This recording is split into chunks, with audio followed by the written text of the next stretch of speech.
Northern cardinal. This bird is the ultimate avian marketing success story.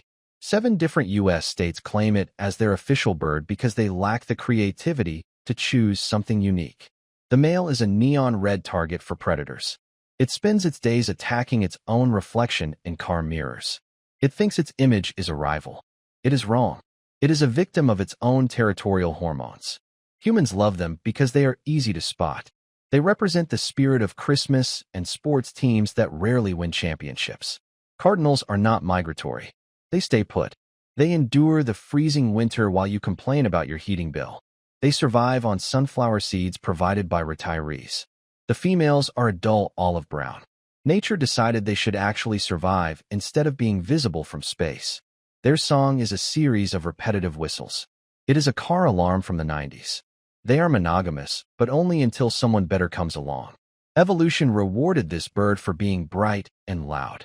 It is the mascot of suburban monotony. You see it every day. You think it is beautiful. It just wants you to refill the feeder before it freezes to death. It is a bright red monument to seasonal depression and the illusion of backyard wildness. American robin. Early European settlers arrived in America and saw a bird with a red chest. They called it a robin. It was not a robin. It was a thrush. They were too homesick to care about biological accuracy. Now this bird is the false herald of spring. People believe seeing one means the frost is over. This is a lie. Robins often stay north all winter, hiding in swamps and eating fermented berries. They get drunk and fly into windows. This is the bird of the American lawn. It hunts worms by tilting its head. People think it is listening. It is actually looking. Its eyes are on the side of its head. It waits for the vibration of an invertebrate. Then it strikes. It is an efficient killer of earthworms. It consumes nearly its entire body weight in food every day.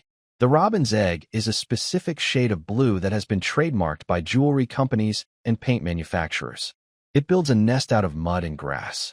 The mud comes from your flower beds. The grass comes from your meticulously manicured turf. It is a parasite of the suburban aesthetic. It thrives because we cleared the forests to plant grass. It is the most common bird in North America. It is the default setting of the avian world. It is the bird you ignore because it is everywhere. Blue jay. This bird is a psychological warfare expert. It is not actually blue. There is no blue pigment in its feathers. The color is a physical trick of light refraction called the Tyndall effect. If you crush a blue jay feather, it turns brown. This is a perfect metaphor for its personality.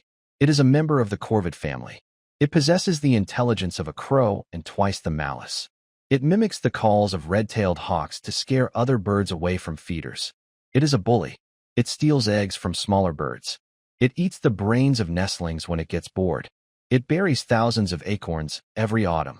It forgets where most of them are. This makes the blue jay the primary reforestation agent of the oak tree. The trees are only alive because the bird is forgetful. It has a complex social structure and uses its crest to signal its mood.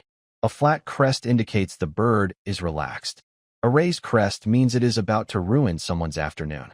It lives in a state of perpetual agitation. It screams at cats. It screams at owls. It screams at you. It is the loud neighbor who owns too many security cameras. It knows everything happening on the block. It approves of none of it. It is the blue-tinted enforcer of the forest. Mourning dove. This is the most hunted migratory bird in North America. Humans shoot millions of them every year. They are surprisingly bad at staying alive. They build the worst nests in the animal kingdom. They place 3 sticks on a flat windowsill and call it a home. The eggs often fall through the gaps.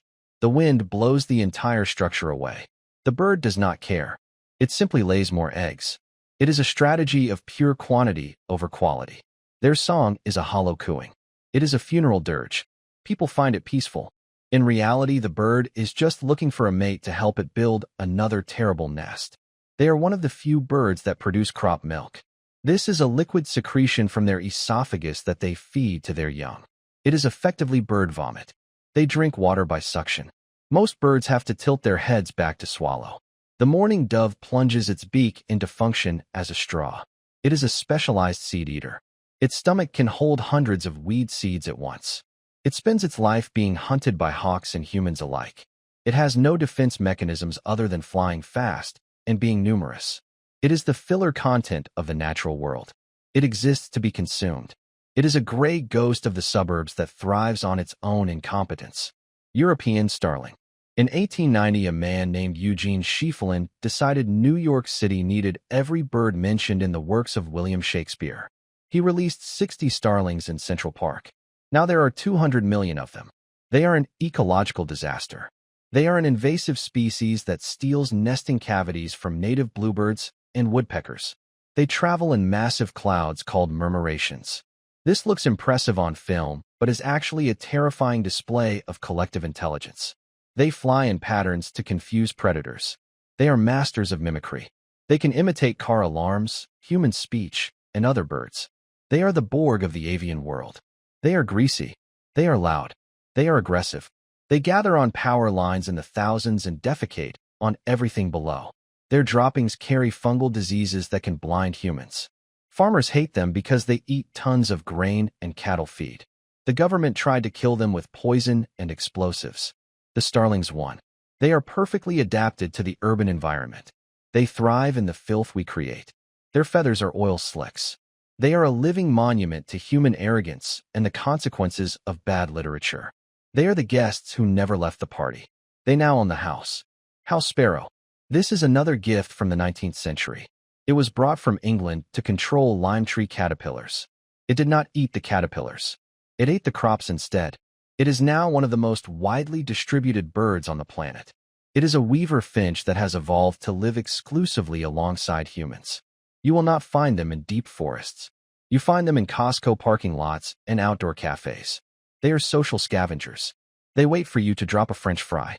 They fight each other over crumbs with a ferocity that is disproportionate to the reward. They are extremely aggressive during nesting season.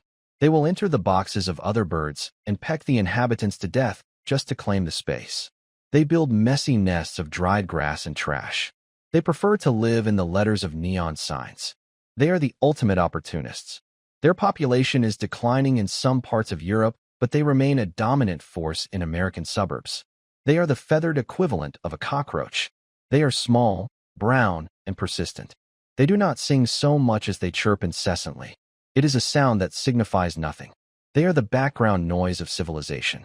They will be here long after the skyscrapers crumble. Black-capped chickadee. This bird is a biological miracle. It is a high-speed sphere of feathers. It weighs less than an ounce. To survive the winter, it must eat constantly. Every autumn, it hides thousands of seeds in different locations. It remembers every single one. Its brain actually grows new neurons in the fall to handle the extra data. Then in the spring, the extra brain tissue dies off to save energy. It is a seasonal computer upgrade. It has a complex language. The number of D notes at the end of its call indicates the danger level of A. Predator. 2 Ds mean a hawk is nearby. 5 Ds mean a cat is in the bushes. Humans are usually ignored. They have a strict social hierarchy. The dominant birds get the best seeds. The subordinates wait their turn or starve. They are brave to the point of stupidity. They will land on a human hand for a sunflower seed. This is not friendship. This is a calculated risk based on extreme caloric need. Their metabolism is so high that their heart beats 1,000 times per minute. If they do not find food for a single day in winter, they die. They are a masterpiece of high-performance engineering with a very short warranty. They are cute. They are also desperate. They live on the edge of extinction every night. Downy woodpecker. This is the smallest woodpecker in North America. It is a specialist in mechanical destruction. It spends its life slamming its face into wood at 15 miles per hour. It does this 20 times per second. Its brain is encased in a thick, spongy skull that acts as a shock absorber. Its tongue is 3 times the length of its beak. The tongue wraps around the back of its skull to provide extra cushioning during impact. The tip of the tongue is barbed and coated in sticky saliva to extract grubs from deep inside tree bark. It is a biological drill. It looks almost identical to the hairy woodpecker. The only difference is the size of the beak. This is a form of social mimicry. The smaller downy mimics its larger cousin to scare off competitors. It is a lie told in feathers. They are frequent visitors to suet feeders. They eat animal fat to maintain their energy levels. They have zygodactyl feet with 2 toes facing forward and 2 facing backward. This allows them to vertically climb trees with ease.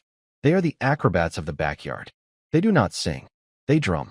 They use hollow logs or metal gutters to amplify their sound. It is a rhythmic declaration of territory. It is also a very loud way to get a headache.